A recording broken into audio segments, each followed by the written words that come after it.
Hello, beta. Good morning to all of you. Good morning, sir. So I think in last period we are discussing about the life cycles of plant. और हमने ये देख लिया था कि in plant like this tree there are three types of life cycles आते हैं. Haplontic life cycle, diplontic life cycle and haplodiplotic life cycle. तो लास्ट टाइम में हमने haplontic life cycle का स्टडी कर लिया था. The very good example of haplontic life cycle are some of the members of algae, just like Volvax, है ना. उसके बाद Spirogyra and some of the species of the Calabiotis. So these are the typical example of haplodiplotic type of life cycle. Sorry, haplontic type of life cycle. आज हम दूसरा number का life cycle पढ़ते हैं. इसका नाम है diplontic life cycle. Diplontic life cycle. Diplontic life cycle. Take the diagram. Diplotic life cycle can be represented by these diagram. कि डायग्राम के माध्यम से हम इसको रिप्रेजेंट कर लेते हैं.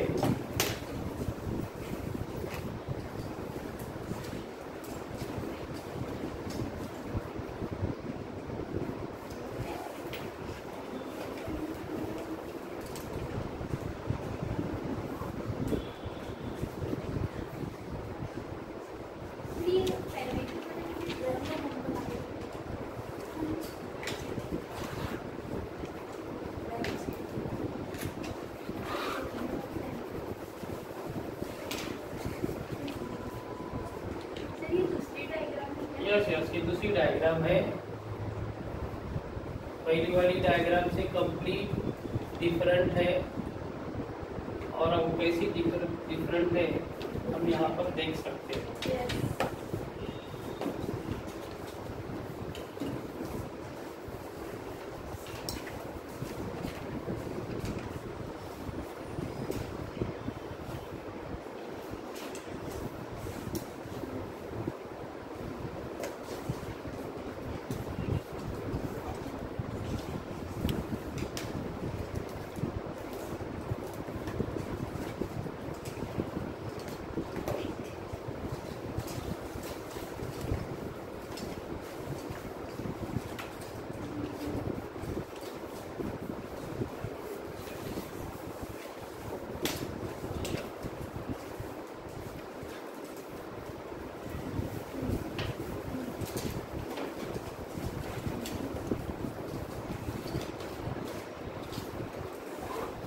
देखिए यहाँ पर ये डायग्राम को अगर हम ध्यान से देखें तो यहाँ से लाइफ साइकिल की शुरुआत हुई जिसका नाम है स्पोरोफाइट नाम की टिश्यू है.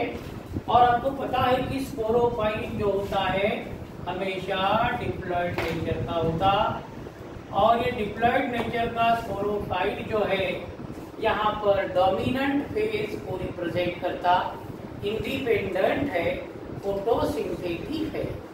बाद में स्पोरोफिट के अंदर जाकर यहाँ पर एक नई रिएक्शन का निर्माण हो रहा है, गमीटोजेनेसिस. यानी कि यहाँ पर गमीट्स डेवलप हो रहे हैं, male gamete and female gamete. हमें पता है male gamete and female gamete दोनों हैप्लॉइड होते हैं, इसलिए ब्रैकेट में यल ये वर्ड मैंने डिनोट किया. ठीक है. फिर यहाँ पर एक गमीट डेवलप हुए. बाद में यहाँ पर ये जो ट्रायंगल यहाँ पर देख रहे हो, यहाँ पर आकर ये गमीट का यूनियन हो गया. मेल गमीट और फीमेल गमीट दोनों यूनाइटेड हो गए, यानी कि फर्टिलाइजेशन हो गया, यानी कि सिंग्यामी हो गया. फर्टिलाइजेशन को सिंग्यामी कहते हैं. जैसा ही फर्टिलाइजेशन हुआ यानी कि सिंग्यामी हुआ तो उसका रिजल्ट आपको पता है क्या डेवलप होता, जायगोट डेवलप होता. और जायगोट हमेशा डिप्लॉयड होता है, इसलिए ब्रैकेट में 2l लिखा. बाद में ये जायगोट का क्या होता है, मियासिस डिवीजन होता है और स्पोरोफाइट तैयार होता है. और अगेन ये साइकिल इसी तरह कंटिन्यूअसली चलती है. इसीलिए इसको नाम दिया डिप्लोटिक लाइफ साइकिल। है ना, क्योंकि यहाँ पर स्पोरोफाइट भी डिप्लॉयड है और एक जायगोट भी डिप्लॉयड नजर आ रहा है। और इस प्रकार की लाइफ साइकिल हम देख सकते हैं संसार के अलगी में, और वो अलगी है फ्यूकस नाम का अलगी। ठीक है, उसके बाद जिम्नोस्पर्म में, उसके बाद एंजियोस्पर्म में, ऐसे प्लांट में एक डिप्लोटिक लाइफ साइकिल हम देख सकते हैं, है ना। अगर ये सी डायग्राम आपके सामने आई और आपको पूछा गया कि आइडेंटिफाई द लाइफ साइकिल, तो हम पहला देखेंगे स्पोरोफाइट दिख रहा, क्या दिख रहा, गैमेटोजेनेसिस हो रहा, यहाँ पर सिंगामी हो गया, जायगोट डेवलप हो गया, जायगोट के बाद अगेन स्पोरोफाइट हो रहा। इसका मतलब वो डिप्लॉटिक लाइफ साइकिल का फिगर है ना। कभी कभी फिगर देता और फिगर से ऊपर से हमको पूछता which of the above diagram represent diplontic life cycle. फिर हमको 1 2 3 4 5 ये घटना हम देखेंगे और फिर आइडेंटिफाई करेंगे वो लाइफ साइकिल डिप्लॉटिक। चलिए, सबसे पहला डिप्लॉटिक लाइफ साइकिल का कैरेक्टर, यहाँ का स्पोरोफाइट कैसा है, डिप्लॉयड है, राइट। पहला कैरेक्टर स्पोरोफाइट इज डिप्लॉइड। दूसरा कैरेक्टर किस नेचर का होता है यहाँ का स्पोरोफाइट, यहाँ का स्पोरोफाइट डिपेंडेंट नहीं है, इंडिपेंडेंट है, डोमिनेंट है और फोटोसिंथेटिक है। So second character sporophyte is, यहाँ का जो स्पोरोफाइट है डोमिनेंट है, पहला कैरेक्टर। डोमिनेंट के बाद इंडिपेंडेंट है, एक दूसरा कैरेक्टर। इंडिपेंडेंट के बाद फोटोसिंथेटिक।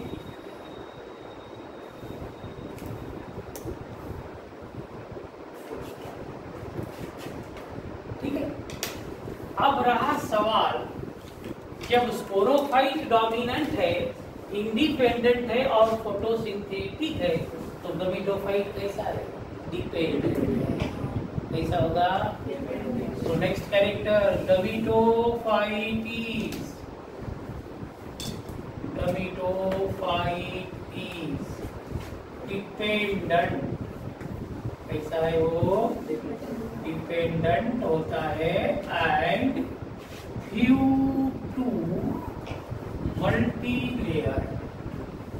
कभी कभी 1-2 लेयर ही होते हैं इसमें, तो कभी कभी बहुत सारे लेयर वाला गमेटोफाइट होता है। ठीक है, उसके बाद क्या विशेषता फिर अगेन ये डिप्लॉटिक लाइफ साइकिल की। ये डिप्लॉटिक लाइफ साइकिल संसार के अलगी में दिखाई देता, मगर वो अलगी का मेंबर का नाम है फ्यूकस, है ना। बाकी दूसरे मेंबर में ये नहीं दिखाई देता अलगी के, केवल फ्यूकस नाम का जो अलगी है वहां पर ये डिप्लॉटिक लाइफ साइकिल को हम देख सकते हैं। उसके बाद संसार के जितने जिम्नोस्पर्म है वहां पर भी डिप्लॉटिक लाइफ साइकिल होती है। संसार के जितने एंजियोस्पर्म है वहां पर भी ये दिखाई देती है। सो लास्ट कैरेक्टर हम एग्जाम्पल शो करेंगे। The very good example of diplontic life cycle are number 1 algae. कौन सा अलगी लाई, फ्यूकस। फ्यूकस नाम का अलगी में डिप्लॉटिक लाइफ साइकिल हम देख सकते हैं। दूसरा एग्जाम्पल है जिम्नोस्पर्म। संसार के सारे जिम्नोस्पर्म में डिप्लॉटिक लाइफ साइकिल हम देख सकते हैं। तीसरा एग्जाम्पल है एंजियोस्पर्म। इस प्रकार की लाइफ साइकिल को कहते हैं डिप्लॉटिक लाइफ साइकिल। पक्का दिमाग में याद रख लो, डिप्लॉटिक लाइफ साइकिल का पहला कैरेक्टरिस्टिक फीचर स्पोरोफाइट डिप्लॉयड होता है।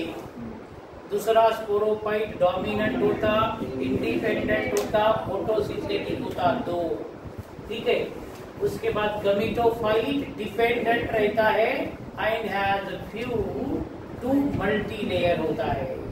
And the typical example of diplontic life cycle are algae like Fucus, then gymnosperm and angiosperm. इसमें हम डिप्लोटिक लाइफ साइकिल को देख सकते हैं। ठीक है, चलो तीसरे प्रकार की लाइफ साइकिल का स्टडी करना है हमें, जिसका नाम है haplodiplontic life cycle. Haplodiplontic life cycle.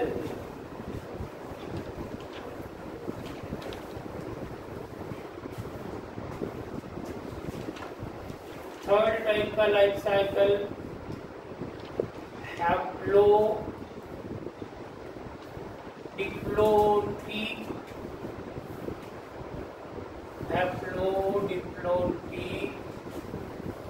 Life cycle. Diagram haplodiplontic life cycle.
देखिए इस डायग्राम को केयरफुली ऑब्जर्व करेंगे हम तो बहुत आसानता के साथ हमें समझ में आ जाएगी कि इसको हैप्लोडिप्लोटिक लाइफ साइकिल क्यों कहा गया है ना। हम अगर ध्यान से देखें तो यहाँ पर ये स्पोरोफाइट नजर आ रहा, क्या नेचर वाला है? डिप्लॉइड नेचर वाला है।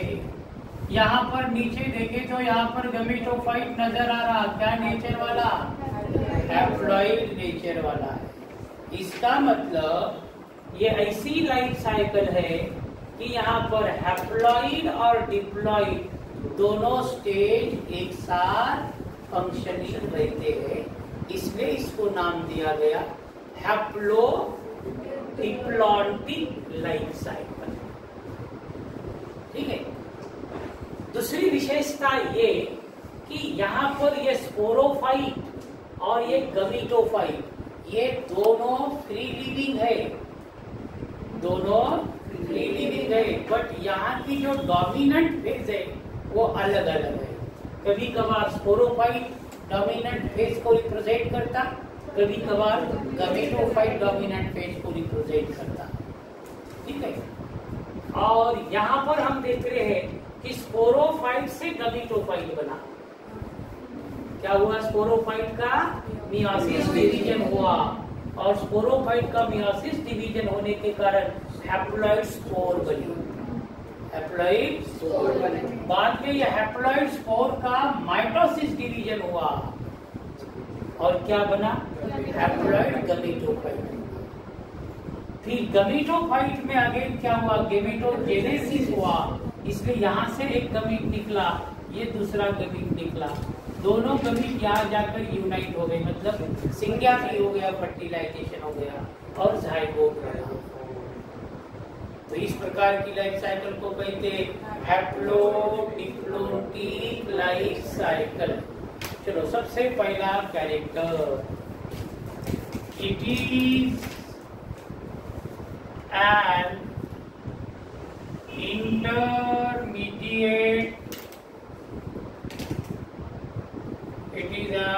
intermediate stage of haplontic and diplotic life cycle. सही है क्या? ये पहला कैरेक्टर। किसने हमको पूछा कि भाई what is the exact meaning of haplodiploidic life cycle, तो हम उसको कहेंगे कि it is a intermediate stage between the haploidic and diploidic life cycle. ये दोनों के बीच की अवस्था वाली लाइफ साइकिल है, हैप्लोडिक और डिप्लोइडिक के बीच वाली है। Therefore, it is called as haplodiploidic life cycle. दूसरा character, the gametophyte and sporophyte. यहाँ का gametophyte, the gametophyte and sporophyte both are free living। ये दोनों फ्री लिविंग होते हैं एंड मल्टी सेल्यूलर, और मल्टी सेल्यूलर स्ट्रक्चर वाले होते हैं। बट है इसमें, बट डोमिनेंट फेजेस आर, अगर यहाँ के डोमिनेंट फेजेस कैसे रहते हैं? Dominant phases are different. Definitely है कि कौन सी डोमिनेंट फेज है, स्पोरोफाइट है कि गमीटोफाइट है? वी कांट से, हम कहीं नहीं कर सकते। दूसरा कैरेक्टर हो गया। तीसरा कैरेक्टर, एग्जाम्पल बता देते हैं। ऐसा कौन सा प्लांट है कि जहां पर हैप्लोडिप्लोइडिक टाइप का लाइफ साइकिल हम देख सकते हैं? Very simple, the plants are Bryophyta and Pteridophyta. ठीक है, तो best example are Bryophyta and Pteridophyta. Bryophyta and Pteridophyta are the best example of haplodiploidic life cycle. और इस प्रकार से यहाँ पर ये लेसन हमारा एंड होता है। क्या हो गया? ये एंड हो गया है। ठीक है। इसके बाद का जो लेसन था किंगडम एनिमल, वो हम पहले ही पढ़ चुके हैं, उसके ऊपर पेपर भी हो गया हमारा। इसके बाद का लेसन हम स्टार्ट करेंगे, लेसन नंबर 5। क्या नाम उसका? Morphology of flowering plant. समझे सबको? लाइफ साइकिल समझ गए? चलो फिर हैप्लोटिक लाइफ साइकिल का आप देख सकते हैं।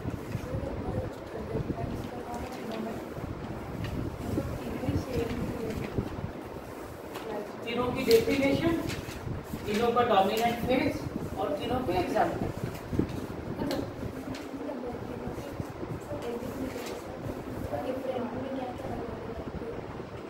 डिफरेंस तो हो गया ना, ये तीनों अलग अलग पड़े मतलब डिफरेंस ही हो गया। तीनों को अलग अलग पढ़े ना हमने, तो डिफरेंस ही हो गया ना। सब सरीके थोड़ी कैरेक्टर है, सबकी डेफिनेशन अलग है। पहला डिफरेंशिएटिंग कैरेक्टर हो गया, सबका डोमिनेंट फेज अलग है, ये दूसरा डिफरेंशिएटिंग कैरेक्टर हो गया। तीनों का एग्जाम्पल अलग अलग है, ये तीसरा डिफरेंशिएटिंग कैरेक्टर हो गया। भाई ज्यादा पेज भर रहे है, डायग्राम भी तीनों के अलग अलग है।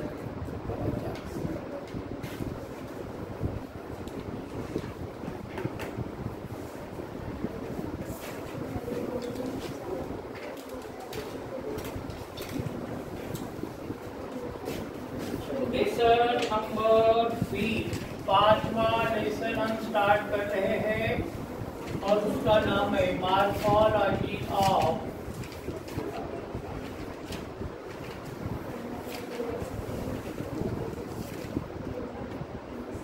Flowering plant. फ्लावरिंग प्लांट मतलब, फ्लावरिंग प्लांट मतलब कौन सा प्लांट? एंजियोस्पर्म, मतलब फूल देने वाले जितने प्लांट है वो प्लांट की मॉर्फोलॉजी का हमें अभ्यास करना है।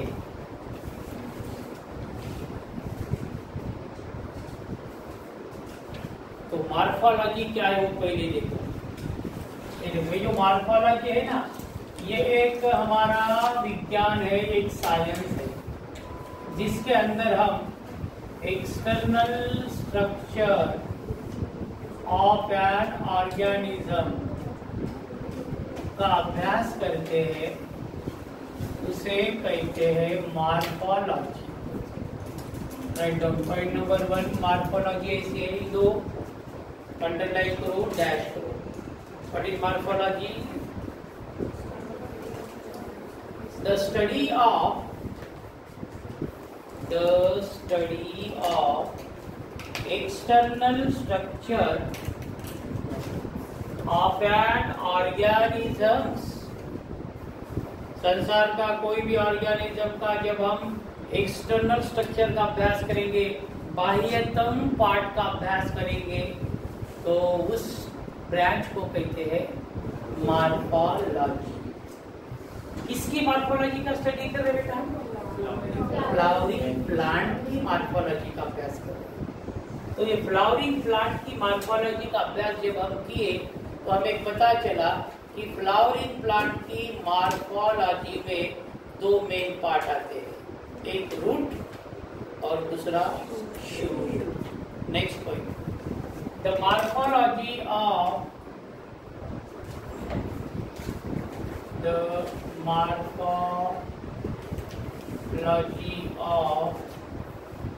flowering plant,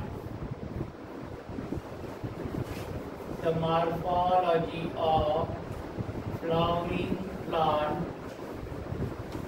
consists of two parts।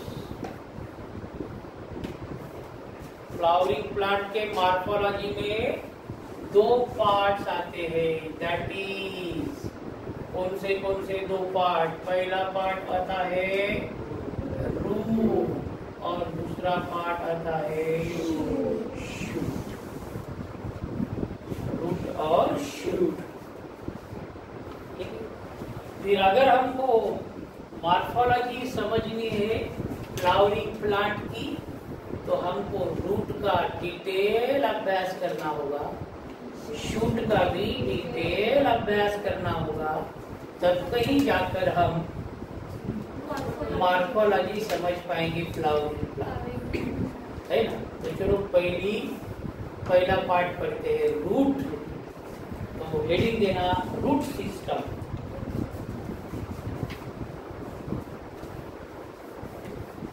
Root system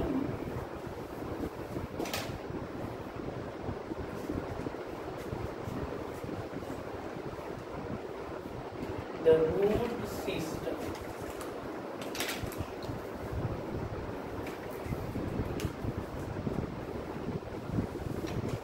Take the diagram.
ये है प्लांट बॉडी को रिप्रेजेंट करने वाली डायग्राम। इसमें होल प्लांट बॉडी को हमने रिप्रेजेंट किया आपके सामने।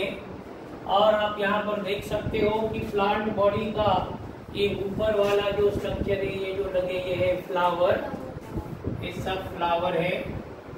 ये वाला जो पोर्शन है ये है लीव्स। ये बीच का जो लाइन है वो है स्टेम। जहाँ पर लीव्स का निर्माण हुआ वहां पर एक छोटी सी गांठ होती है उस गांठ को कहते नोड।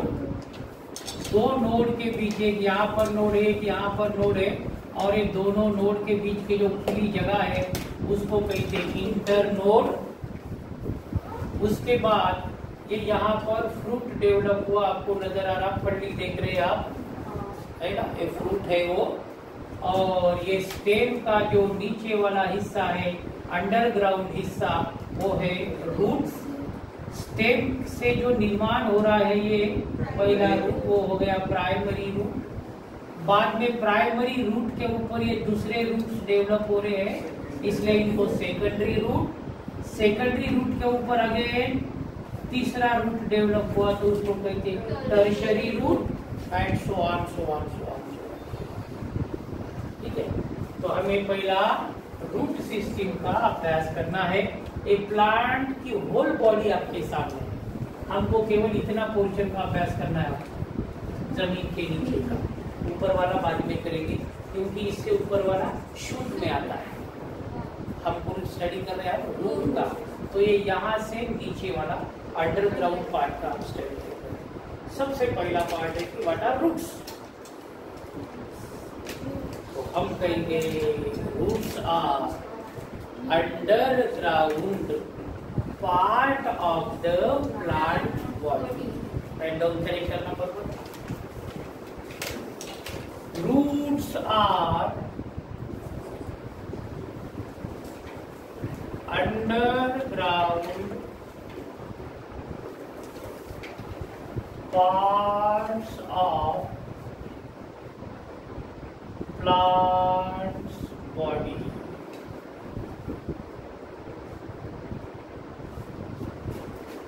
पहला पार्ट रूट का, ठीक है। दूसरा कैरेक्टर, कहाँ से जन्म लेता रूट। तो रूट का जन्म होता जो एम्ब्रियो होता है ना, और एम्ब्रियो के अंदर का जो रेडिकल नाम का पोर्शन होता है, वो एम्ब्रियो के रेडिकल से रूट का जन्म होता है। तो सेकंड कैरेक्टर डेवलप्स फ्रॉम, कहाँ से डेवलप होते हैं, develops from radical of embryo. Embryo के रेडिकल से डेवलप होते हैं, ठीक है। तीसरा कैरेक्टर, रूट जो होते हैं ना, दे आर नॉन ग्रीन, कैसे होते हैं, and therefore does not perform the photosynthesis. तो तीसरा character, roots are non green, root से नॉन ग्रीन होते हैं, and does not perform photosynthesis, और इसलिए ये फोटोसिंथेसिस नहीं करवाते, ठीक है।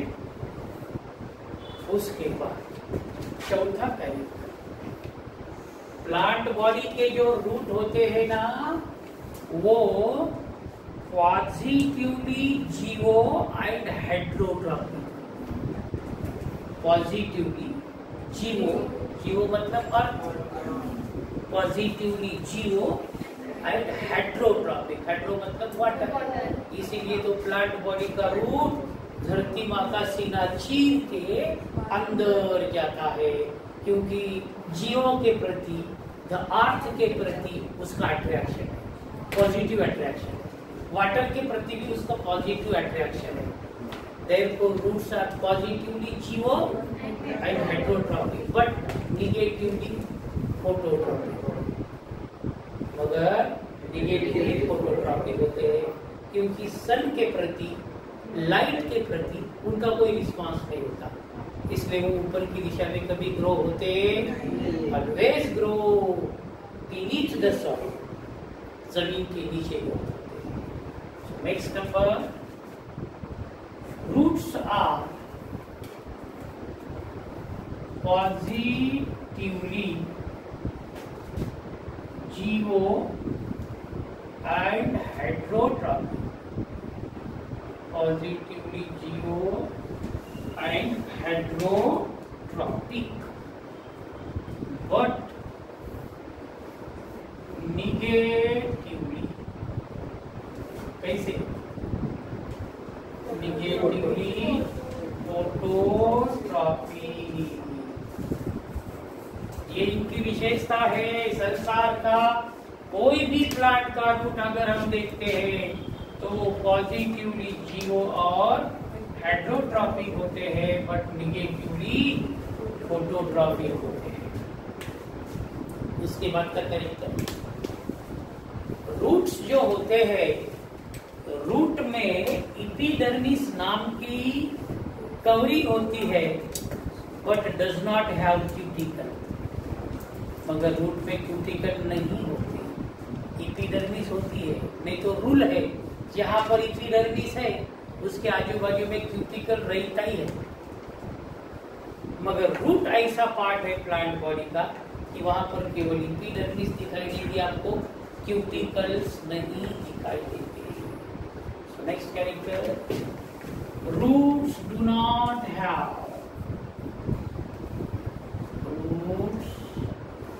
नॉट हैव, क्या नहीं होता रूट को? क्यूटिकल्स नहीं होते। क्या नहीं होते? What are cuticles? outermost covering of epidermis is known as cuticle। ये हो गए रूट के कैरेक्टरिस्टिक फीचर। ठीक है, अब है उसके टाइप्स। छोटी है लिखे ना, टाइप्स ऑफ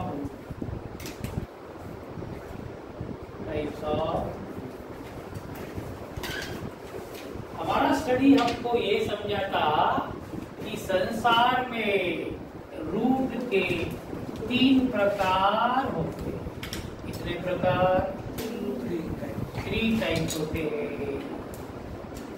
पहला टाइप है नंबर 1 वाला, उसको कहेंगे हम टैप रूट।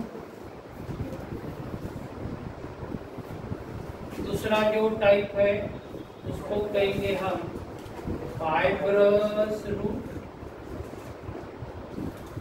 और तीसरा जो टाइप है उसे कहेंगे हम एडवेंटिशियस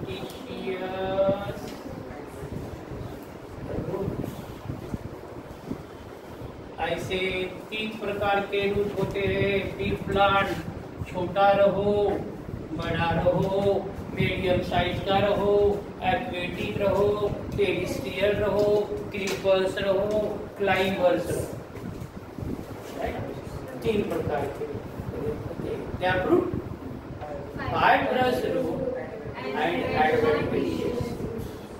चलो फिर अब टैप रूट किसे कहते, कैसे होते, कहाँ पर मिलते? फाइब्रस रूट किसे कहते, कैसे रहते, कहाँ पर मिलते? ऐसे ही कैसे हुए। Number 1 tap root.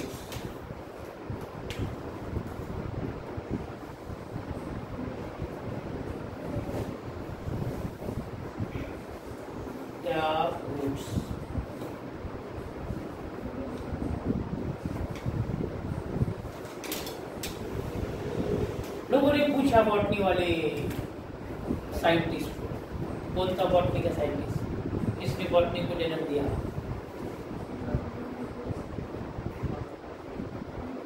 Who is known as father of botany? मैंने पढ़ाया, आपको बोला बहुत बार। Father of botany, father of zoology,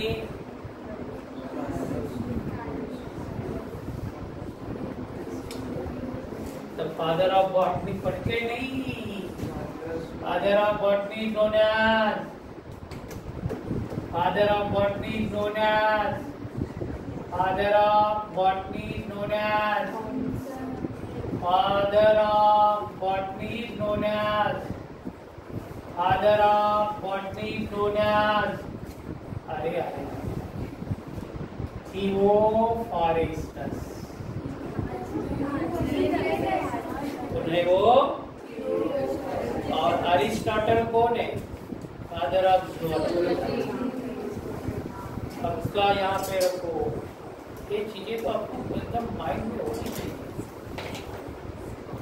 तो लोगों ने जाके पूछा ये थियो फॉरेस्टर से घर कैसे करे? बोले मामा थियो फॉरेस्टर्स मामा। बोले क्या बात है भाई? बोले आपने कहा बोले कि 3 प्रकार के रूट होते हैं। बोले हाँ, पहला टैप रूट होता है, दूसरा फाइब्रस, तीसरा एडवेंटिशियस। बोले हाँ। So what is mean by tap root? तो थियो फॉरेस्टर्स ने कहा character number 1, tap roots are true root. Tap root को बोले ट्रू रूट कहा जाता है। लोगों ने पूछा बोले व्हाई? बिकॉज, क्यों इसको ट्रू रूट कहा जाता? बिकॉज डेवलप्स फ्रॉम, कहां से? Develops from radical of the embryo, क्योंकि ये रूट एम्ब्रियो के रेडिकल से ही डेवलप होते हैं। इसलिए टैप रूट को ट्रू रूट कहा जाता, सच्चे रूट है ये, क्योंकि इनका जन्म एम्ब्रियो के रेडिकल से हुआ होता है। Therefore they are called as true roots। ठीक है। दूसरा कैरेक्टर बोले क्या विशेषता आ गई टैप रूट? ये टैप रूट के अंदर बोले सेकेंडरी रूट और टर्शियरी रूट भी होते हैं। Next character, they have secondary and tertiary roots. Tap roots के पास सेकेंडरी और टर्शियरी रूट्स भी होते हैं।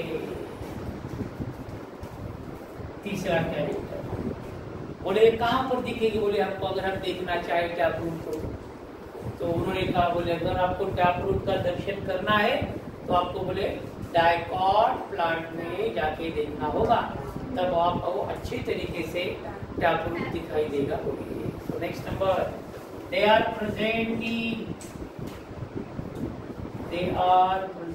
इन डाइकॉट। कहां पर होते हैं?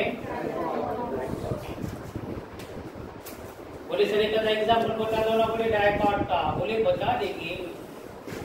बेस्ट एग्जाम्पल आर डाइकॉट का mustard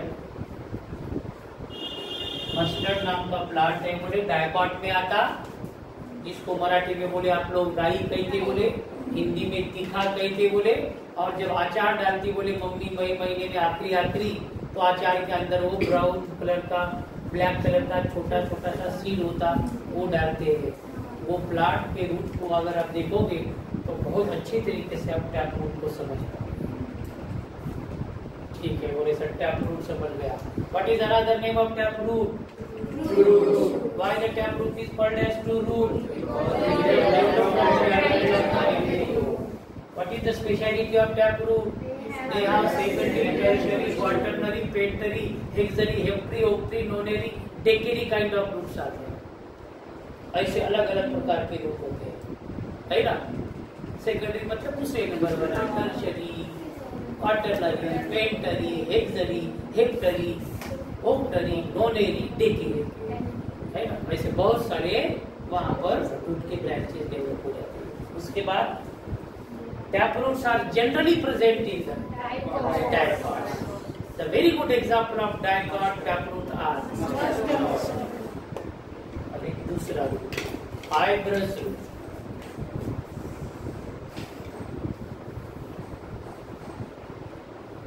what are fibrous root? लोगों ने पूछा किसको? थियो फॉरेस्टर्स को। किसको पूछा? क्योंकि वही भगवान है बॉटनी का। बॉटनी का माता पिता है, बॉटनी को जन्म दिया उसने। बॉटनी नाम का सब्जेक्ट सारी दुनिया को समझाया, किसी को पता नहीं था, है ना? उसने देखा और उसने बॉटनी का अभ्यास किया, इसलिए तो उसको बॉटनी का पितामह कहते, फादर कहते उसको, है ना? बॉटनी का पप्पा। इसका पप्पा बॉटनी का पप्पा। जू का पप्पा कौन? बोले वो। इन लोगों ने पूछा, बोले Theo foresters sir what are fibrous root? तो उन्होंने कहा कि बोले ये ऐसे रूट है, बोले ये जो प्राइमरी रूट है ना, इसके नीचे डेवलप होते हुए, और प्राइमरी रूट के नीचे डेवलप होने वाले रूट को फाइब्रस रूट कहते हैं। बोले राइट डाउन पहला character. They are develop from the basal part of primary roots. Primary root के निचले हिस्से से डेवलप होने वाले रूट को फाइब्रस रूट कहते हैं। ठीक है। अगर लोगों ने पूछा, बोले सर ये प्राइमरी रूट के नीचे ये फाइब्रस रूट डेवलप होते हैं, बोले ऐसा क्यों? क्योंकि बोले जब फाइब्रस रूट को डेवलप होना होता है बोले तो ये प्राइमरी रूट निकल जाते, रिप्लेस हो जाते। क्या हो जाते? और प्राइमरी रूट रिप्लेस हो गया कि पूरा साम्राज्य किसका हो गया? फिर फाइब्रस रूट का हो गया। Next number, primary roots are short lived. Primary roots are short lived. Primary root एक शॉर्ट लिव्ड, कम समय तक रहती, बाद में झड़ जाते, और वो झड़ गए तो उसके जगह पर फाइब्रस रूट अपना अधिकार कर लेते, पूरी जगह वो ले लेते, वहां पर बैठ जाते। दो कैरेक्टर हो गए। तीसरा कैरेक्टर, बोले सर ये रूट को अगर हम देखना चाहे तो कहाँ देखेंगे? तो बोले सिंपल सी बात है, if you want to observe the fibrous root you should have to observe the maize, you should have to observe the jawar, bajra, sugar cane, यानी कि मोनोकॉट, यानी कि monocot. Next number, they are present in monocots। Fibrous root monocots में present होते हैं। For example क्या क्या था मोनोकॉट में? जवार, जवार के बाद बाजरा। खाते कि नहीं बाजरा बेटा? हाँ, बहुत अच्छा लगता। जवार, बाजरा, मेज, उसके बाद शुगर के, ये सब मोनोकॉट है। ठीक। उसके बाद फाइब्रस रूट की क्या विशेषता है आगे? ये जो फाइब्रस रूट होते हैं इनका रोल क्या होता है? तो ये ऐसे थोड़े से ऐसे हुक जैसे रहते, कर्व जैसे, इसलिए वो प्लांट बॉडी को रिजिड सपोर्ट देने का काम करते हैं, है ना? इसलिए जवार का वो जो स्टेम है उसको उखाड़ने की कोशिश करेंगे तो उतने इजीली वो नहीं हमारे हाथ में आता। खासकर के तुलसी में जब लगाते हैं हम तो वो उखाड़ने की कोशिश करते हैं तो आधा वो टूट जाता, क्योंकि वो थोड़े से कर्व रहते हैं, और कर्व होने के कारण प्लांट की जो बॉडी है, प्लांट का जो स्टेम है, उसको रिजिड सपोर्ट प्रदान करने का काम करते हैं। So next, they provide rigid support to the plant's body. Rigid support to the plant's body।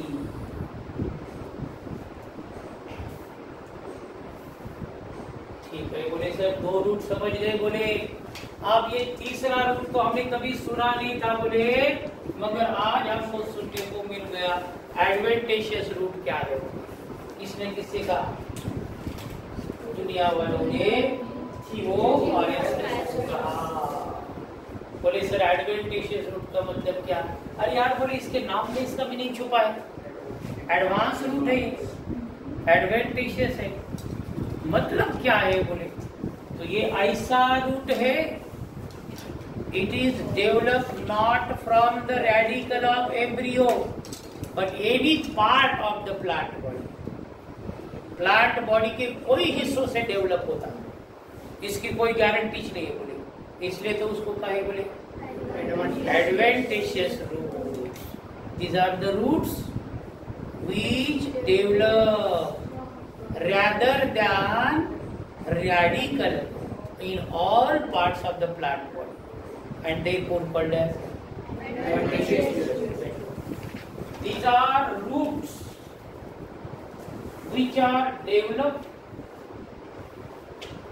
from the other parts of plant body, rather than, इसको छोड़कर, rather than radical of embryo and called as adventitious root. Again वहां पर दो चार लोग बैठ रहे थे, ध्यान से सुन रहे थे। बोले सर एक बात समझ में नहीं आ रही, बोले हमारी, कि ये एडवेंटिशियस रूट को आप इतना एडवेंटिशियस नाम दिया, बोले, और ये भी बता रहे, बोले कि ये एम्ब्रियो के रेडिकल से डेवलप नहीं होता, बल्कि प्लांट के कोई भी हिस्सों से, कोई भी पार्ट से डेवलप होता। इसके पीछे का राज क्या है, क्या काम करता, बोले ये। तो थियोफरेस्टस ने कहा, अरे यार, बोले ये एडवेंटिशियस रूट है, बोले, तो स्पेशल फंक्शन परफॉर्म करता है। ये तो नॉर्मली रूट का क्या फंक्शन है? To support the plant body, एक to absorb the water and mineral from the soil, दो, बस दो ही मेन रूट फंक्शन है। तो ये दो फंक्शन को छोड़ के बाकी के सारे फंक्शन ये करता है, इसलिए इसको adventitious root. So next number, such root performs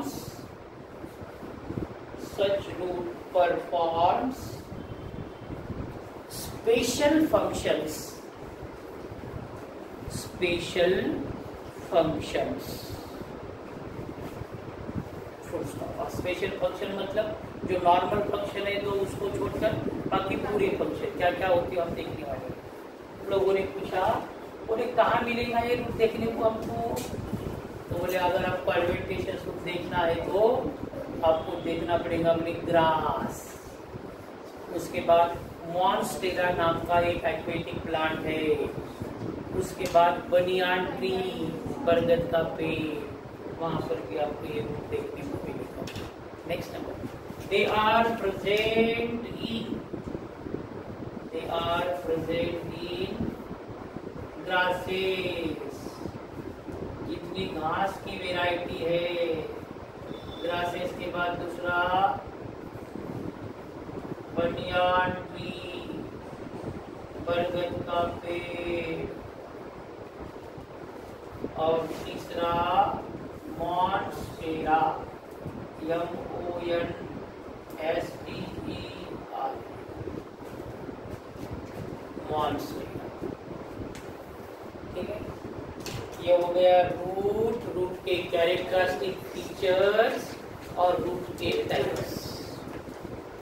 ठीक है, फिर अब थियोफरेस्टस सर ने कहा, बोले अपने रूट को देख लिया, बोले हाँ, उसके कैरेक्टर जान लिए, बोले हाँ, उसके टाइप जान लिए, बोले हाँ। तो रूट नाम का जो पोर्शन है उसमें कितने जोन होते हैं, कितने रीजन्स होते हैं? लोगों ने कहा बोले रीजन का क्या सवाल, बोले रूट ही रहेगा। नहीं, बोले रूट के रीजन्स होते हैं। So small heading, regions of the roots.